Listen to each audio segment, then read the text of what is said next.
Welcome. Even in this age of hyperlinks and cyberspace, nearly 6 centuries after Gutenberg devised his printing press, it's still possible for a single book to shake the foundations, rattle cliches, upend dogma, unnerve ideologues, and arm everyday people with the knowledge they need to fight back against the predatory powers that have robbed them of their birthright as citizens.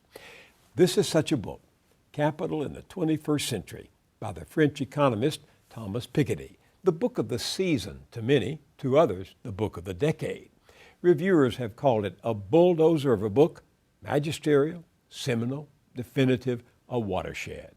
At 700 pages, it's already a bestseller, and there isn't a single scene of seduction, not one celebrity interview, not one picture, just graph after graph, fact on fact, drawn from 2 centuries of data and embedded in prose that can suddenly explode like a supernova in the brain. Here's one of its extraordinary insights. We are heading into a future dominated by inherited wealth as capital concentrates in fewer and fewer hands, giving the very rich ever greater power over politics, government, and society. Patrimonial capitalism is the name for it, and it has potentially terrifying consequences for democracy. For those who work for a living, the level of inequality in the U.S., writes Piketty, is probably higher than in any other society at any time in the past, anywhere in the world. Over 3 decades, between 1977 and 2007, 60% of our national income went to the richest 1% of Americans. No wonder this is the one book the 1% doesn't want the other 99% to read. Paul Krugman has been writing extensively and generously about Piketty's book. The Nobel Prize-winning economist and New York Times columnist calls it a tour de force, a magnificent sweeping meditation on inequality that will change both the way we think about society and the way we do economics.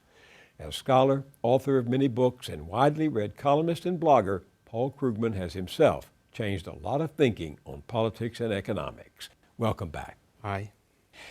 Inequality has been on the table for a long time. You've written extensively. Others have too. I mean, it's a familiar issue, but what explains that this book has now become a phenomenon? Actually, a lot of what we know about inequality actually comes from him because he's been an invisible presence behind a lot. So when you talk about the 1%, you're actually, to a large extent, reflecting his prior work. But what he's really done now is he said, even those of you who talk about the 1%, you don't really get what's going on. You're living in the past. You're living in the 80s. You think that Gordon Gekko is the future. And Gordon Gekko is a bad guy. He's a predator, but he's a self-made predator. And right now what we're really talking about is we're talking about Gordon Gekko's son or daughter. We're talking about inherited wealth playing an ever-growing role. So he's telling us that we are on the road not just to a highly unequal society, but to a society of an oligarchy, a society of inherited wealth, patrimonial capitalism. And he does it with enormous amount of documentation, and it's a revelation. I mean, even for someone like me, it's a revelation. I was going to ask, what does Paul Krugman have to learn from this book? Even the title, the first word in the title, capital. We stopped talking about capital. Even people like me stopped talking about capital because we thought it was all about human capital. We thought it was all about earnings. We thought that the wealthy were people who one way or another found a way to make a lot of money. Right. And we knew that that wasn't always true. We knew that in the Gilded Age or in the Belle Epoque in Europe, which he prefers to talk about, that high incomes were mostly the result of having lots and lots of assets. But we sort of said, well, that's not the way things work anymore. And he says, oh yeah?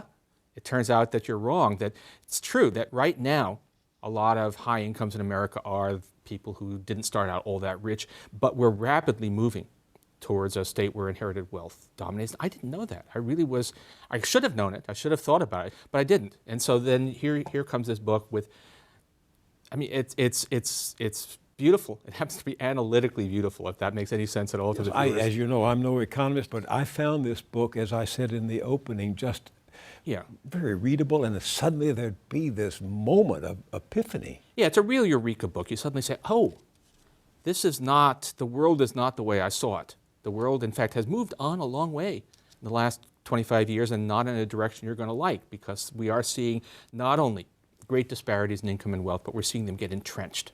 We're seeing them become inequalities that will be transferred across the generations. We are becoming very much the kind of society we imagine we're nothing like. Here's Piketty's main point. Capital tends to produce real returns of 4 to 5%, and economic growth is much slower. What's the practical result of that? What that means is that if you have a large fortune, suppose that our family has a large fortune, the inheritors of that large fortune can live very, very well. They can live extraordinary standard of living and still put a large fraction of the income from that fortune aside, and the fortune will grow faster than the economy. So the big dynastic fortunes tend to take an ever-growing share of total national wealth.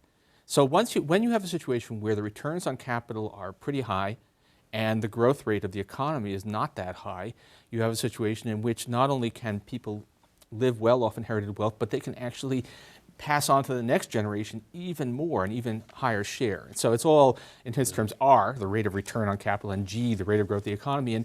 And when you have a high R, low G economy, which is what we now have, then you're talking about a situation in which dynasties come increasingly to dominate the top of the economic spectrum, and a tiny fraction of the population ends up very dominant. What's the realistic impact of this on working people? There's a direct impact, which is that part of income is always going to go to labor, although that seems to be a diminishing fraction, but the part that comes from capital is going to be in the hands of a very few people. The other thing, which I think is critically important, and he talks about more towards the end of the book, is the political economy. That when you have, it's what Teddy Roosevelt could have told you and did, that when you have a few people who are so wealthy that they can effectively buy the political system is going to tend to serve their interests. And that is going to reinforce this shift of income and wealth towards the top. Do you agree with him that we are drifting toward oligarchy? Oh, yeah.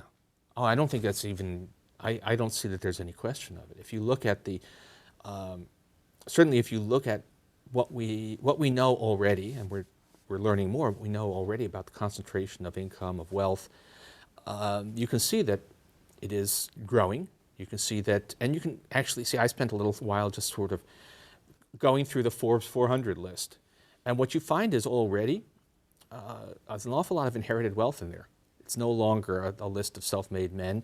And of the self-made men, a lot of them are pretty elderly. And those fortunes are going to be passed on to next generation. So no, the drift towards oligarchy is very visible, both casual observation and in the numbers. I was taken with something you wrote the other day. You said that, in your opinion, the real problem is not capital accumulation per se, as much as it is, quote, remarkably high compensation and incomes. Now, how does that differ from what you were just saying about wealth that passes to the next generation? So right now, high incomes are still primarily coming from people who've made a lot of money, typically as corporate executives. That has been the story. So the big expansion of inequality in the United States since the 1970s has so far been driven by high salaries, high bonuses, and so on. That's where we are now. But our image of the top is really a quarter century old. It is about the way things were when these great fortunes were just getting started, when we were just seeing the explosion of inequality. But we're well along the way towards one in which it is, in fact, an older thing, where people accumulate capital, pass it on to their heirs, and you get these dynastic wealth. So right now, and this is where Piketty has interesting things to say, but not this compelling vision about why America is so unequal right now. But looking forward, he's telling us that the story is already changing, and it's going to change more. So we are going to probably, unless something gets better, we're going to look back nostalgically on the early 21st century when you could still at least have the pretense that the wealthy actually earned their wealth. And by the year 2030, it'll all be inherited. And at the same time, we can't even manage to pay workers a minimum wage of $10.10. Yeah, and what's amazing, I thought actually one of the most depressing things, although enlightening in his book, is he talks about France in the Belle Epoque, the years before World War I, which was ideologically as much a society committed to equality in principle as we are today, but in practice was totally dominated by very wealthy families, where it was impossible to even raise the possibility of seriously taxing great wealth, where it was very hard to do anything to improve the conditions of ordinary workers. And it shows you how that can happen, how you can have a society where even though the ideology is democratic, even though we claim that all men are equal, in practice, not a chance. Isn't that what's happening now in this country? Exactly. That's the point. And what's funny is at the time, Americans used to say, oh, we should never allow ourselves to become like old Europe, and in fact we have. But we have had the Rockefellers, we've had the Carnegies, we've had the Pews, we've had big dynasties that transferred their wealth from one generation to another. Yes. Before World War I, we had our dynastic families, but they were not nearly as dominant as they were in Europe, largely not because we didn't have high returns on capital, but because we were growing so fast. We were an immigrant nation, a fast-growing nation, so they hadn't been able to establish a lock. And then after that, we had a long period of high taxation of large estates, of high taxation of capital income. But now we're on our way back. Now we're on our way back towards something that looks much more like that kind of hierarchical society. Piketty makes the point that the very size of inherited fortunes today is so great that it practically makes them invisible. Quote, wealth is so concentrated that a large segment of society is virtually unaware of its existence. Sure. If you have conversations with people who are not in this business, who are not economists, they have no idea what real wealth means in America. They think that having $1 million makes you wealthy. They think that, or having a salary of several $100,000 makes you wealthy. And while it's certainly true, that's a vastly privileged condition compared with most people, the sheer size of those big fortunes is so far outside our normal experience that it does become invisible. You're never going to meet these people. You're never going to have any sense of what it is that they control. And most people, I think, have no idea just how far the commanding heights are from you and me. You remind us often, and you did so just the other day, that the United States has a much more unequal distribution of income than other advanced countries, and that much of this difference comes from government action, such as? If you look at European countries, just about all of them, they don't actually necessarily have higher taxes on very high incomes. That's not so much the factor. And they have higher taxes overall, which are used to pay for a lot of programs of aid. So you have universal health care, right, and we have sort of are stumbling our way towards something like that now. But they have a lot of income support for people with low incomes. They have lots of support for young parents. They have lots of, basically a lot of redistribution, which is a dirty word in U.S. politics, but in fact is essential to having a decent society. So that to be, the average American is richer than the average person in France, although that's mostly because we work longer hours, but to be in the bottom of the bottom fifth in France is a far, far better thing than to be in the bottom fifth in the United States because of these government policies. It's not that wages are especially high at the bottom in France, a little bit higher than in the United States because they have a high minimum wage, but mostly you have government programs which make an enormous difference. The level of inequality of market income, what people actually make, is not that different among advanced countries. The level of inequality of disposable income, once the government has gotten through taxing and spending, is much, much higher in the U.S. than it is in most other advanced countries, and that's because of the government. Why is, as you said, redistribution such a noxious word in our political system? I think mostly it's just because there's a very effective apparatus of TV and print media and think tanks and so on who hammer against any suggestion of redistribution. They've managed to convince a lot of people that it is somehow un-American, which actually, if you look at American history, that's not at all true, but it's just been pushed very hard. I think also in the United States, look, we have to admit it, that race is always lurking under almost everything in American life. And redistribution, in the minds of a lot of people, means taking money from people like me and giving it to people who don't look like me. And I think that is a big difference between us and Europe. You do know that conservatives are regularly, consistently saying that inequality doesn't matter, that if the very rich were less rich, it wouldn't really make a difference to people out there working for a living. But of course, what Europeans do, which is to tax the rich and use it to provide benefits to people lower down the scale, that makes a big difference. That can make an enormous difference. You can take a few percent of national income, take it away from that top 1% and direct it towards the bottom 20%. That's a tremendous gain in the quality of life of the bottom 20%. So just think about, actually, we have a health reform. It's not the health reform we would have wanted, but it's better than no reform. It's financed in large part with small surtaxes on high incomes. That's, if you actually ask where the money's coming from, a lot of it is coming from an additional tax on investment income, an additional tax on earned income for very high earners. That is going to give basically everybody in America the guarantee of being able to have essential basic health insurance at an affordable cost. That's a huge change in people's lives, which is being financed in large part by taking a little bit from the top. So a little bit of Robin Hoodism does a lot. You could do a lot more than that. So no one is talking about just, let's punish the rich for the sake of punishing them, but the question is, can you do redistribution in a way that makes us a better society? And the answer is yes. Well, at the end of his book, Piketty is talking about a global tax on wealth. Do you think that's feasible?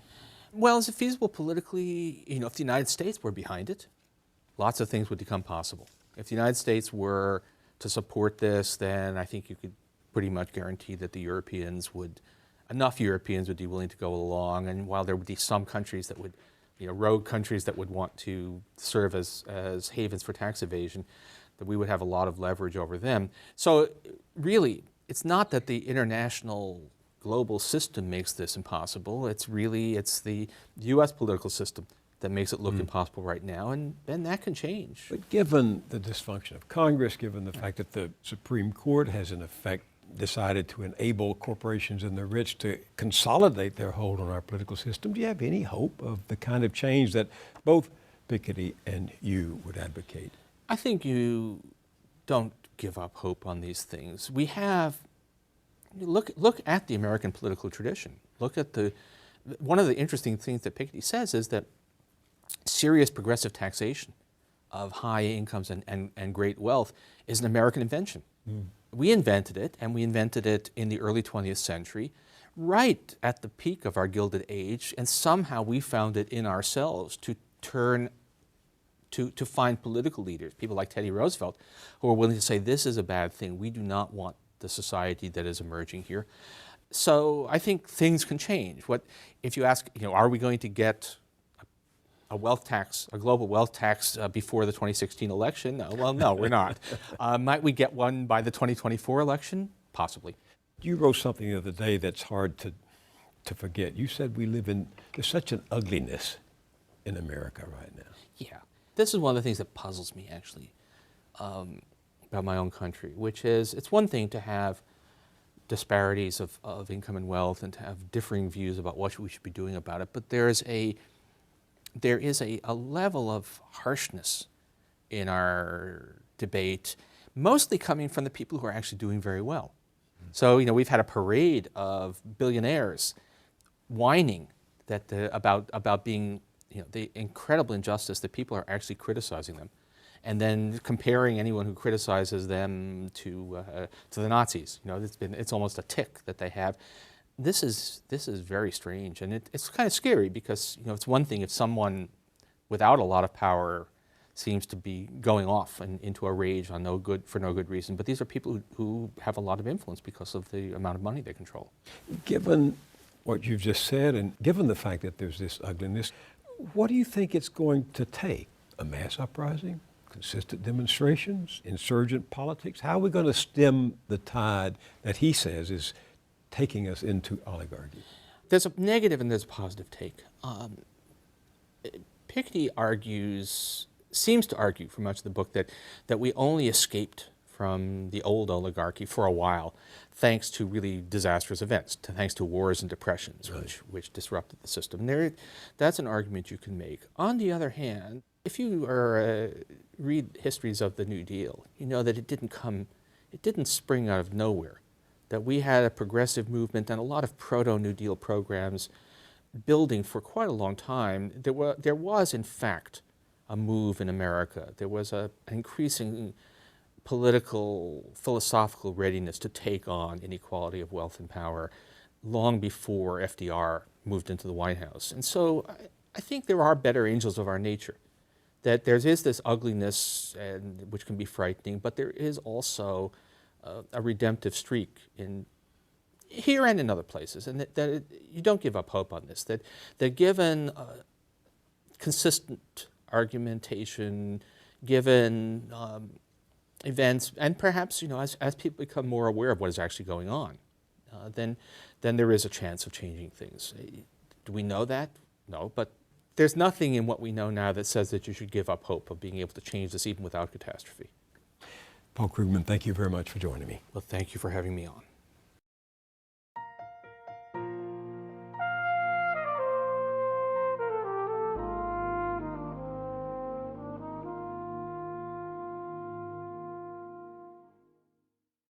The evidence keeps mounting. Just this past Tuesday, the 15th of April, tax day, the AFL-CIO reported that last year, the chief executive officers of 350 top American corporations were paid 331 times more money than the average U.S. worker. Those executives made an average of $11.7 million compared to the average worker who earned $35,239. As that analysis circulated on tax day, the economist Robert Reich reminded us that in addition to getting the largest percent of total national income in nearly a century, many in the 1% are paying a lower federal tax rate than a lot of people in the middle class. You will no doubt remember that an obliging Congress of both parties allows high rollers of finance the privilege of carried interest, a tax rate below that of their secretaries and clerks. And at state and local levels, while the poorest 20% of Americans pay an average tax rate of over 11%, the richest 1% of the country pays half that rate. Now, neither nature nor nature's God drew up our tax codes. That's the work of legislators, politicians, and it's one way they have, as Chief Justice John Roberts might put it, of expressing gratitude to their donors. Oh, Mr. Adelson, we so appreciate your generosity that we cut your estate taxes so you can give $8 billion as a tax-free payment to your heirs, even though down the road the public will have to put up $2.8 billion to compensate for the loss in tax revenues. All of which makes truly repugnant the argument heard so often from courtiers of the rich that inequality doesn't matter. Of course it matters. Inequality is what has turned Washington into a protection racket for the 1%.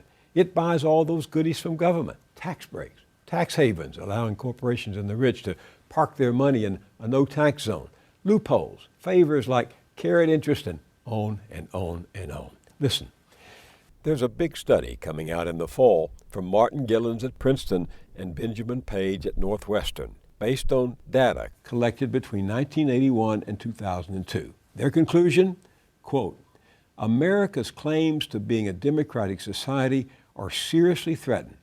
The preferences of the average American appear to have only a minuscule, near zero, statistically non-significant impact upon public policy. Sad that it's come to this. The drift toward oligarchy that Thomas Piketty describes in his formidable book has become a mad dash, and it will overrun us and overwhelm us unless we stop it. At our website, BillMoyers.com, you can find out much more about Piketty's book and the debate it has sparked on both the left and right. That's at BillMoyers.com. I'll see you there, and I'll see you here next time.